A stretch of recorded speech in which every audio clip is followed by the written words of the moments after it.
science that really shouldn't be controversial because, I mean, hurricanes, you don't miss them. They're big, and you count them up. It's just math. And I said earlier, and I'll repeat this, that if one wants to invoke the importance of science in these debates, you're not allowed to say, well, I like this science, but I don't like that science.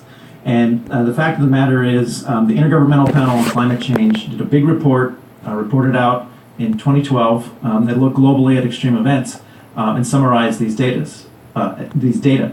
Now, looking forward, there are projections there may be more extreme events, but the good news is we're monitoring, we're detecting, and simply statistically, one of the last places you would want to look to see the signal of climate change is extreme events, because they're rare, they don't occur all the time, and so it takes a long time to understand the statistics.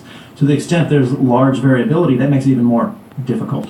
So I would say that the images of Katrina and the like, they get a lot of attention, and the media focuses on it, but it takes the scientific community down a path where pretty quickly they depart from what you can say based on data and analyses, and that doesn't help the discussion, and it doesn't help certainly claims that are supposed to be grounded in science.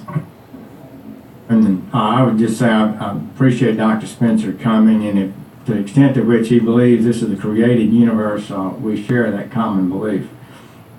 I am delighted that the witnesses were here, and I want to thank them for their testimony. I do believe that NASA stands by its data that shows that the 12 warmest years on record since 1880 all happened in the last 15 years. I wasn't here for the Dust Bowl, but certainly it happened after 1880, and 12 out of 15 is pretty serious information, and I tend to believe that NASA knows what they're talking about, particularly when they're driving a rover around on the surface of Mars. That's not a small achievement. And I close by noting one other thing, which is that the discussion in this panel from the Republican side has largely been about the atmospheric issues, and has largely been about the modeling of atmospheric issues, and particularly looking at tropospheric atmospheric data. And the focus of the hearing, I had hoped, was to be on oceans, because once you get into the oceans, a lot of the modeling issues go away.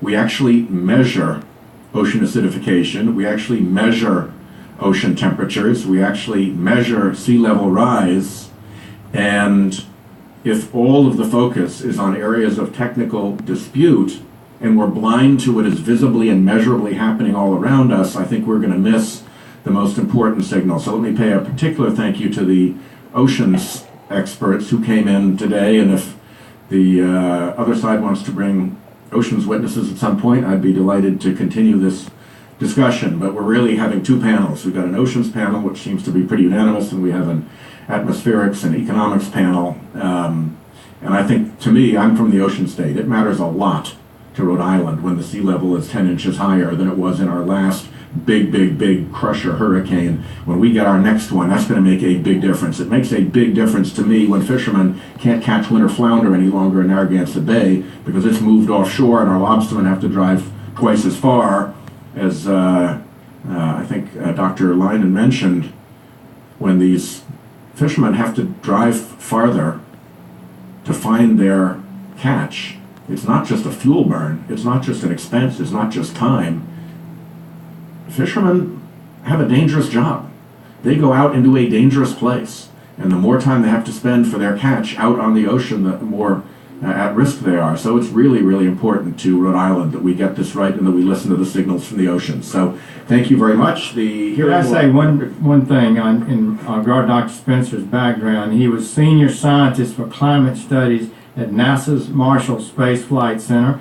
During his tenure at the center, he and Dr. John Christie received NASA's Exceptional Scientific Achievement Medal for developing innovative methods for precise monitoring of Earth temperatures via Earth orbiting satellites. It's regarded as a major advancement in our ability to monitor climate fluctuations, and he's been engaged in a lot of other important scientific endeavors. Thank you. Chairman has already announced that the hearing record will close at 10 o'clock tomorrow, but further questions can be in for the usual EPW 2 weeks. So with that, I thank the witnesses, I thank those who attended, and adjourn the hearing.